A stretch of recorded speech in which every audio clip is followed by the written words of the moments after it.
Severe avoidants, regardless of whether they're dismissive or fearful, cannot maintain relationships with partners that hold boundaries. The only exception is when the avoidant is actively working on themselves and working towards becoming more secure. But otherwise, if they are with a partner that has boundaries, that relationship will come to its end fairly quickly in most cases. That's because a severely avoidant person is emotionally unavailable. And the core components of emotional availability are: 1, the ability and the willingness to form deep bonds, deep love, deep connection. And 2, the ability and the willingness to empathize with their partner, to care about their partner's feelings, wants, needs, and experience. The thought process of, how do I show up for this person? How can I help my partner feel loved and appreciated? How do my actions impact them? The emotionally unavailable person inherently is approaching a relationship with a what's in it for me attitude. How does this person make me feel? Me.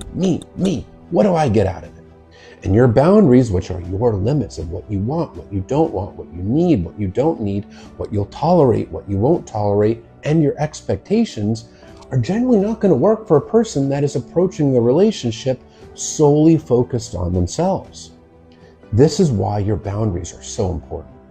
A person that is emotionally available for you will maintain a relationship with you when you have boundaries. They'll work to respect your boundaries. Doesn't mean they're going to be perfect, but when they step over a small boundary, they will take accountability and work to do better the next time. The unavailable partner is not going to show concern for your boundaries. They might continue to repeatedly violate it. They might run away from the relationship because you have boundaries and your boundaries are just an inconvenience to them. Or they might gaslight you and try to convince you that your boundaries are wrong, not their behaviors. Your feelings are wrong, not their behaviors.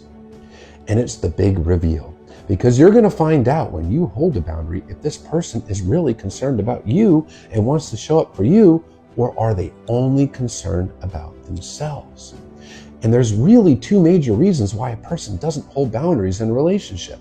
The first reason is the fear of confrontation, fear that if I hold a boundary, it might be a conflict. And the second fear is the fear that if I hold a boundary, this person might leave. They might leave the relationship.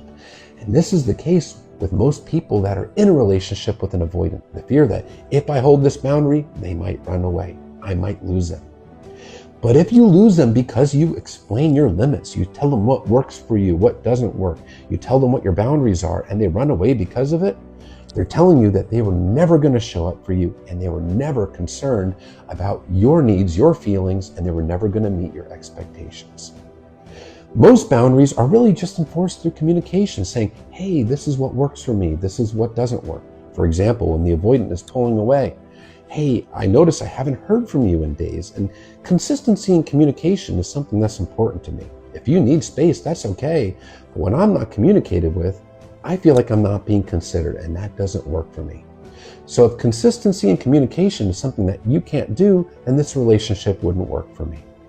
And they're either going to take accountability and correct course, or the relationship will end. But if it ends, you're saving yourself time and emotional energy that you'd be investing into a person that is not investing it into you. And here's the thing, your boundaries are created from your core relationship values, what it is that you value in a relationship. For any boundary that you have, ask yourself why. And the reason why you have that boundary is the value that you hold in a relationship.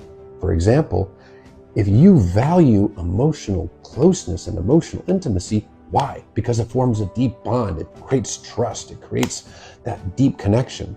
And they value emotional distance, the two of you are not sharing the same relationship value. You don't want the same thing in a relationship. When you're trying to create closeness and they're trying to create distance, you might share the same moral values, religious values, political values, but you're not sharing the same things you value in the relationship. For example, another one, if you value kindness and communication and you don't want to be screamed or called names when you're in a disagreement, but they get angry and they call you names every time, ask yourself why you value that. Why do I value not being called names? Well, because I value kind and loving communication even when we're mad at each other. That's a core relationship value. And when they're calling you names, regardless of you having that boundary, They're letting you know that they're not empathizing with your needs, they're not concerned about your feelings, and they don't value that kindness and communication the way that you do. It's an incompatibility in core relationship values. So when they run from the relationship, when they're not communicating, when they're ghosting you, stonewalling you, creating emotional distance, and doing all these avoiding behaviors, not only are they showing you that they're not really concerned about your feelings or your needs or your experience, they're also showing you that they do not share the same core relationship values. In other words, they don't value what you value in a relationship. So get in touch with your boundaries. That's how you protect yourself and you avoid spending time and emotional energy into a person that isn't even compatible with what you want to begin with.